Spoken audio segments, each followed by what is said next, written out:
Hey guys, welcome back to this series that I do so often. You guys all know about it, even if you're new subscribers. It may be cold and it may be winter, and I'm fighting 3:50 p.m. sunsets here, but there's still one more chance to fit in an episode of Board Destruction Unique Phones before the end of the year. Alright, so for a quick explanation of what this series is about, it's essentially where I buy a phone that I find somewhat unique, interesting, or something that I find interesting to review. Then I durability test it, and then I smash it. So the phone that I ordered for this episode recently came in the mail, and well, I couldn't find any box versions for this phone on eBay. And so essentially this is what we're dealing with here. Just a little pathetic paper bag thing. I would rip this up, but that's not really interesting, and so I have a better idea. Anyway, welcome back to another episode of Board Destruction Unique Phones.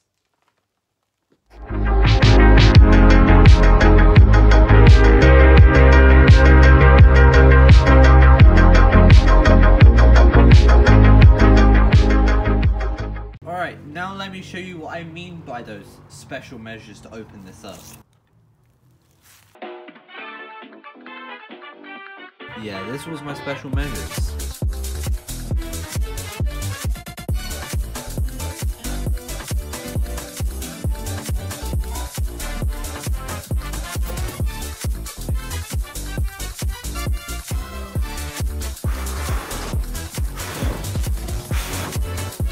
Oh shit.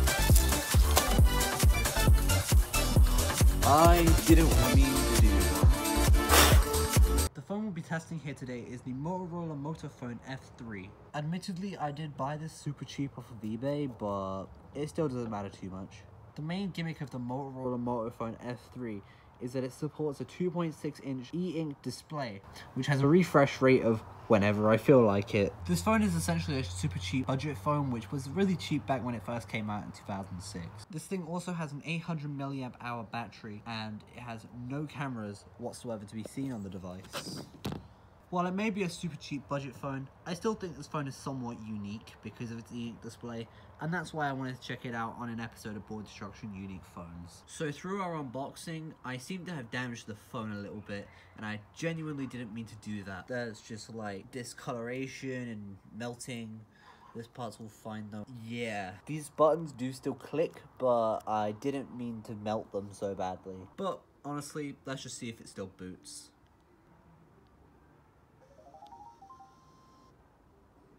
Well, it still boots. Alright, here we go. This is essentially the OS. It is recognizing the SIM card. Send a message.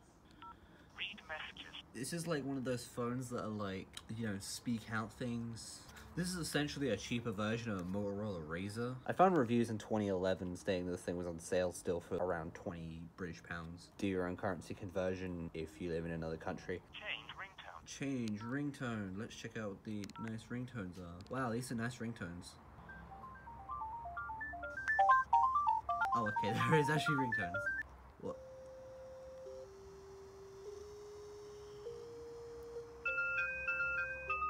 Okay.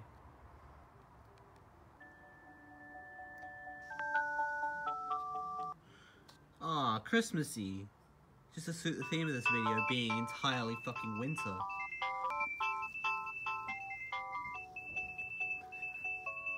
Alright, we'll keep that one. Write your message.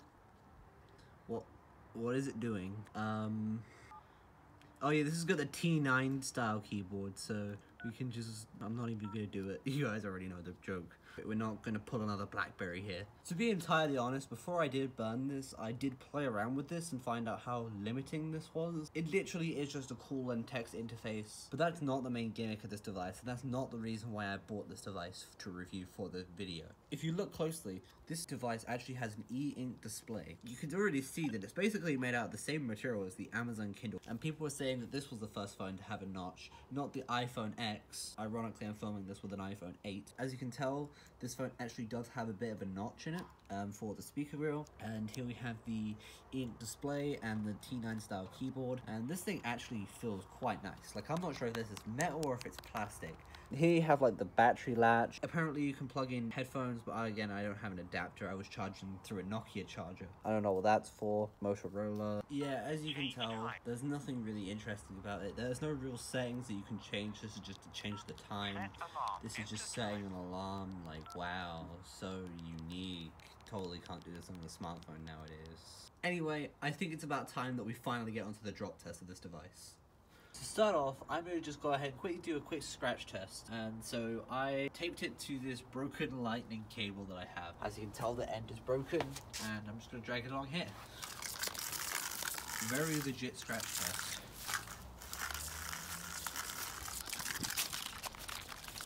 It's really not doing all that much to this phone, you know. I have a much better solution to this though. Scratch, damn it! That's what I thought. Probably not the stupidest thing I've ever done.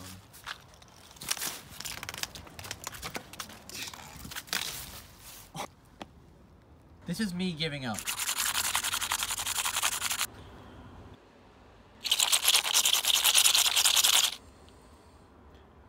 Oh, there we go. That's the kind of scratching I wanted. Kind of reminds me of the Lumia. Alright, and I guess it's time for the drop test, but I kind of wish this episode was a lot more interesting, but I don't have anything more to do for it, so yeah. Anyway, dropping in 3, 2, 1. Corner side in 3, 2, 1. And face down now in 3, 2, 1. As high up as I can reach in 3, 2, 1. Corner side in 3, 2, 1. And face down in 3, 2, 1. Putting back together the Motofone F3.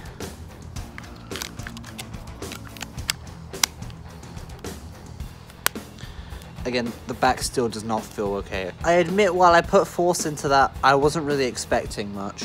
I did wait a few days to film this scene because the leaves outside of my house have finally, you know, cleared up a little bit.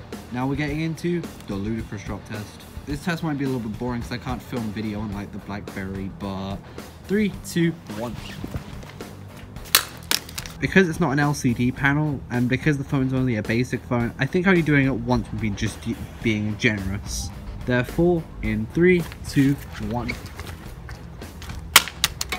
Again, it's not an LCD panel, so there's nothing really to break here, but powering back up. Nothing new. Let's go. It is boiling quite well, actually. So what we're going to go ahead and do on the Motofone F3 is just go into here. Alright, it's playing.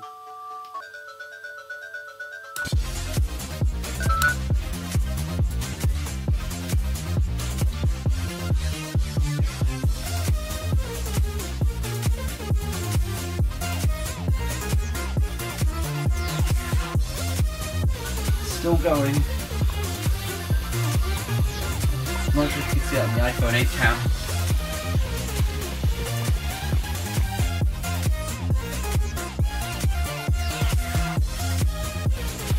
I can't tell if it died because of the heat, the water. Actually, it might still be playing.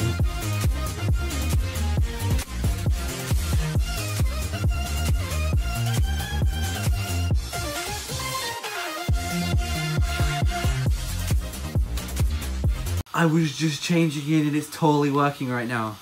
I thought it broke. No, this thing needs another round.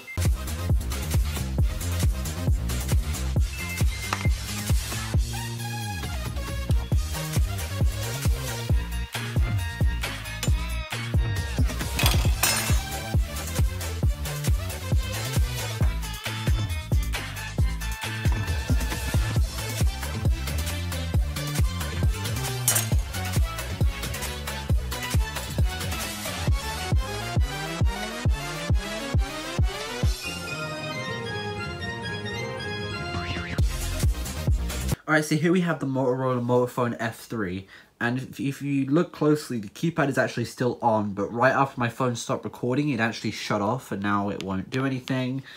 The e-ink display is still on where it was left, and the ringtone stopped playing. It will not turn on, and it will not do anything except for that, but...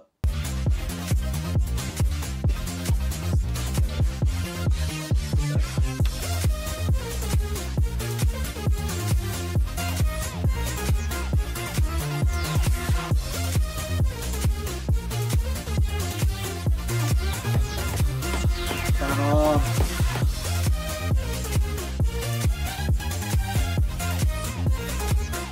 Oh, Motofone soup.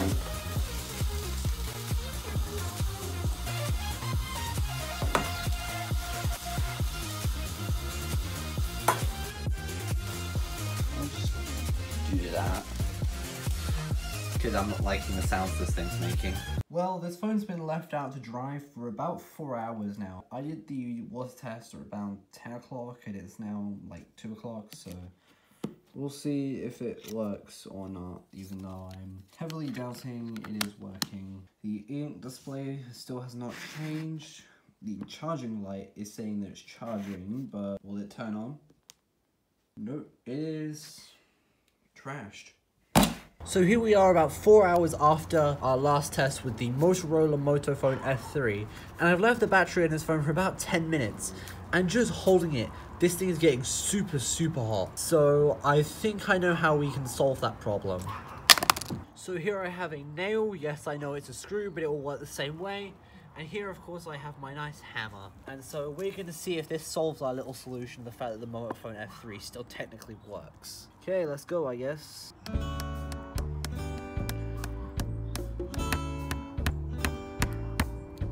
Oh, I did leave the battery in this thing, so that could get interesting.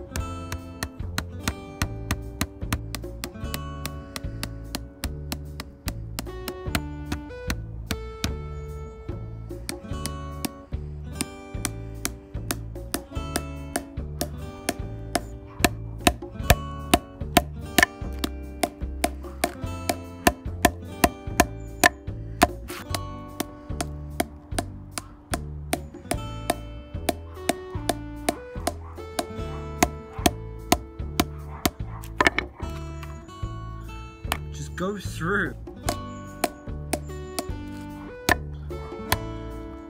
Oh my god, they just ripped up the e-ink display. It won't actually go through the phone. I actually do want to see if you break these displays enough, do they leak something? I can't actually confirm what the screen is made of. It doesn't matter what this phone's made of. I just want to see what that screen's made of and whether it can break or not. Okay, clearly we're gonna have to move to some more destructive measures. Let's get started. 100 hits.